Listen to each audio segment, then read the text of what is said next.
بسم اللہ الرحمن الرحیم۔ کافیہ کے پہلے باب مبادیات کے سبق نمبر 20 میں خوش آمدید۔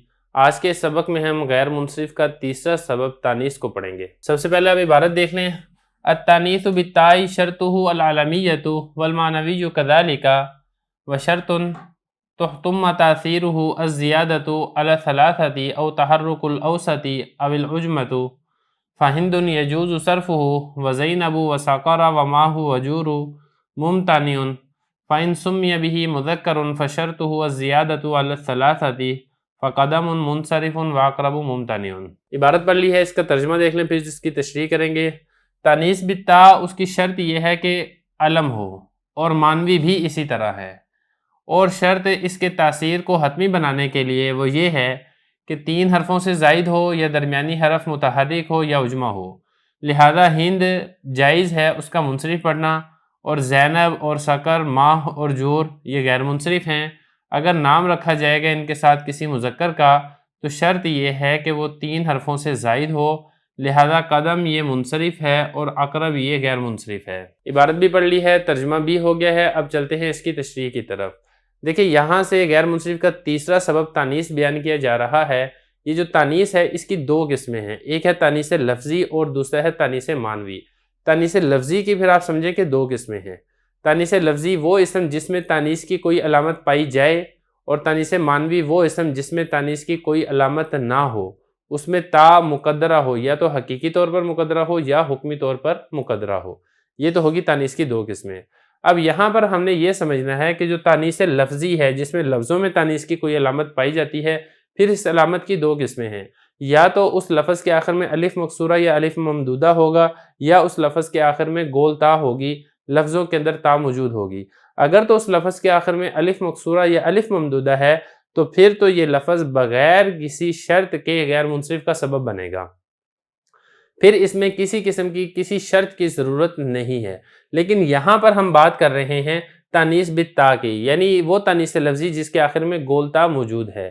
اس میں یہ حضرت فرما رہے ہیں شرطہ العلمیۃ، اس کی غیر منصرف کا سبب بننے کے لیے شرط یہ ہے کہ وہ علم ہو۔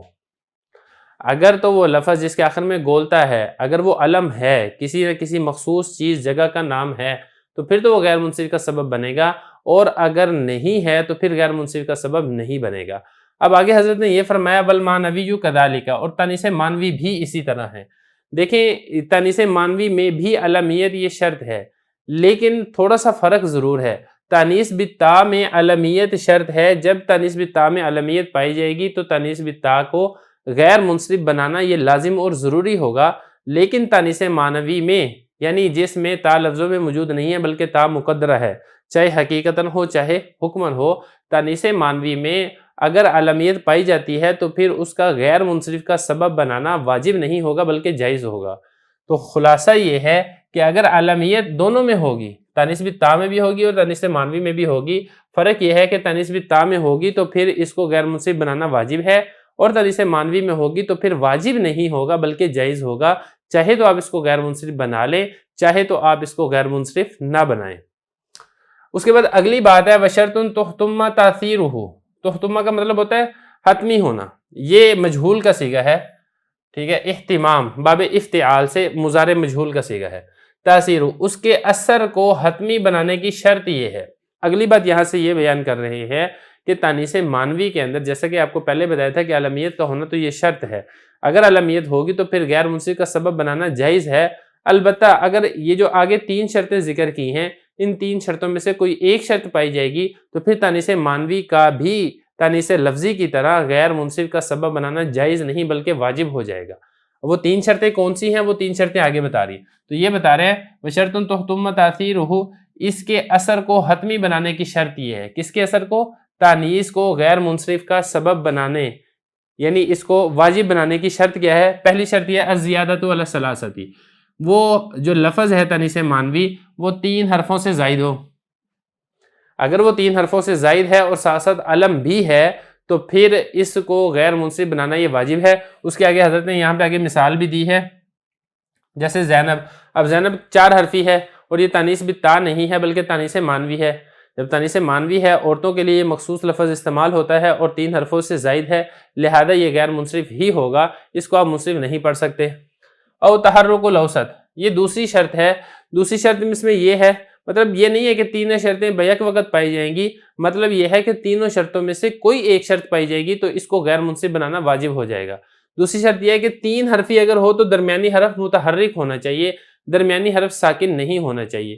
اور اگر تانیث مانوی ہے، تین حرفی ہے، درمیانی حرف ساکن ہے تو پھر وہ غیر منصرف نہیں ہوگا بلکہ وہ منصرف پڑھا جا سکتا ہے.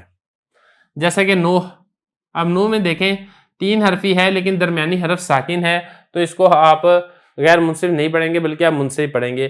اب درمیانی حرف متحرک کی مثال دیکھیں، وہ یہ ہے سقر، سین کاف را، یہ جہنم کے ناموں میں سے ایک نام ہے. اب یہ تین حرفی ہے لیکن درمیانی حرف متحرک ہے، تانیث مانوی ہے، اس لیے اس کو غیر منصرف ہی پڑھا جائے گا. یہ کیا؟ تحرک الاوسط درمیانی حرف متحرک ہو. اب العجمۃ، یا پھر تیسری شرط یہ ہے کہ اگر تین حرفی ہے، درمیانی حرف متحرک بھی نہیں ہے تو کم از کم درجہ یہ ہے کہ وہ لفظ عجمی ہونا چاہیے، وہ لفظ عربی نہیں ہونا چاہیے. اگر وہ لفظ عجمی ہے تو پھر بھی وہ غیر منصرف بن جائے گا، جیسا کہ آگے حضرت نے مثال دی ہے ماہ اور جور. اب یہ ماہ اور جور یہ عجم کے دو شہروں کے نام ہیں. اب یہ عجم کے دو شہروں کے نام ہیں، تین حرفی ہیں لیکن درمیانی حرف متحرک نہیں ہے. البتہ چونکہ یہ عربی لفظ نہیں ہے اس لیے اس کو غیر منصرف پڑھنا یہ واجب ہوگا، تانیث مانوی ہے یہ. فَهِندٌ يَجُوزُ صَرْفُهُ، اب آگے حضرت مثال دے رہے ہیں ہندن. اب ہندن کو اگر آپ دیکھتے ہیں تو یجوز صرفو، اس کو منصرف بھی پڑھ سکتے ہیں، اس کو غیر منصرف بھی پڑھ سکتے ہیں. اب اس میں آپ کو اختیار کیوں ہے؟ کیونکہ جو تینوں شرطیں ہیں تانیث مانوی کو غیر منصرف پڑھنا واجب بنانے کی، جو تینوں شرطوں میں سے کوئی ایک شرط کا پایا جانا ضروری ہے، ہندا میں ان تینوں شرطوں میں سے کوئی شرط نہیں پائی جا رہی. نہ تو یہ تین حرفوں سے زائد ہے ہند، بلکہ تین حرفی ہے، اور تین حرفی ہے تو درمیانی حرف ساکن ہے، متحرک نہیں ہے، نہ ہی یہ اجمی لفظ ہے بلکہ یہ عربی لفظ ہے. جب تینوں شرطوں میں سے کوئی شرط بھی نہیں پائی جا رہی، صرف اس کے اندر ایک علمیت ہے اور تانیث مانوی ہے، جب یہ دو چیزیں پائی جا رہی ہیں تو آپ اس کو منصرف بھی پڑھ سکتے ہیں اور آپ اس کو غیر منصرف بھی پڑھ سکتے ہیں. یہی آگے حضرت نے فرمایا یجوز صرفہ. یجوز صرفہ، صرف کا مطلب ہوتا ہے منصرف پڑھنا، اس کا منصرف پڑھنا بھی جائز ہے اور اس کا غیر منصرف پڑھنا بھی جائز ہے. اور آگے مثالیں میں آپ کو بتا چکا ہوں، زینب، سکر، ماہ اور جور ممتنعون، یعنی اس کا منصرف پڑھنا منع ہے. کیا مطلب؟ اس کو غیر منصرف پڑھنا ہی ضروری ہے، اس کو آپ منصرف نہیں پڑھ سکتے. یہاں تک ہوگی. اب اس کے بعد آخری بات ہے فَإِن سُمِّيَ بِهِ مُذَكَّرٌ فَشَرْطُهُ الزِّيَادَةُ عَلَى الثَّلَاثَةِ. یہاں سے ایک اور مسئلہ بیان کیا جا رہا ہے کہ تانیث مانوی کے ذریعے اگر کسی مذکر کا نام رکھ دیا جائے تو اس کے غیر منصرف کا سبب بنانے کے لیے جو اوپر شرطوں میں سے تین شکیں تھیں نا، یہ تین حرفی سے زائد ہو، درمیانی حرف متحرک ہو یا عجمی ہو، یہ تین نہیں ہوگی بلکہ صرف ایک ہی شرط متعین ہوگی کہ وہ لفظ تین حرفوں سے زائد ہونا چاہیے. اگر تین حرفوں سے زائد نہیں ہے تو پھر وہ غیر منصرف نہیں ہوگا. مثال کے طور پہ اقرب اور زینب، اب یہ تانیث مانوی ہے، ہم یہ تصور کر لیتے ہیں کہ اسے ہم مرد کا نام رکھ دیتے ہیں اقرب اور زینب، تو پھر یہ غیر منصرف ہوگا کیونکہ یہ تین حرفوں سے زائد ہے.